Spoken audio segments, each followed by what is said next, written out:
kau pernafasan atas 0.08, atas 0 terus automatik daripada kesalahan trafik kepada criminal offence. Automatik kat China. Ni China tau, negara China. Prosesnya sangat pantas, sistematik. Malah dianggap ngeri lah oleh warga asing. Kau bayang katakanlah sekatanya lah raya ujian pernafasan dekat China ni, lepas tu kau positif.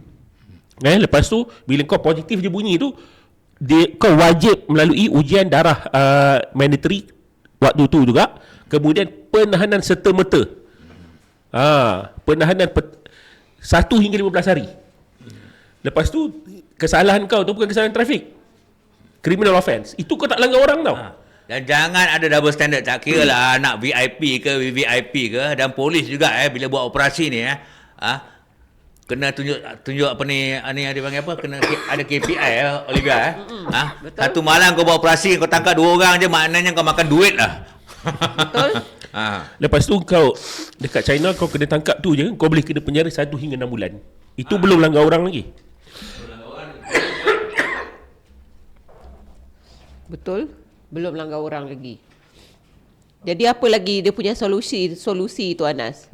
Itulah mushroom dan salvia urine tak sangkut, tapi lock lagi terak nari-nari. Dia sebenarnya macam itulah. Dia kalau dekat sini walaupun katalah dia dah terang-terang bersalah, dia dah bunuh orang. Lepas tu pada masa yang sama bila dia minta maaf apa semua, kita pun tak boleh nak buat apa dekat dia. Yep. Yelah aku tengah bengang ni Anas. Kalau aku nampak dia dekat situ, memang aku bengang pun dengan dia macam tu, dengan keadaan dia macam tu.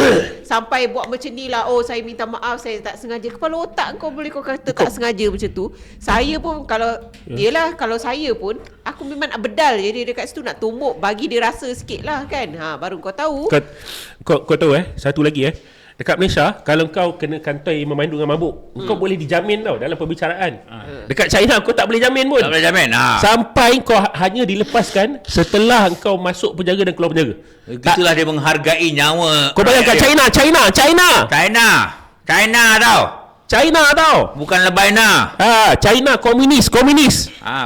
Negara komunis 0.08 di China dia dia tak ada dia. Tak, dia macam ni. Dia kira jenayah tau, bukan akta 0.08. Tapi engkau tak boleh memandu lebih 0.02%.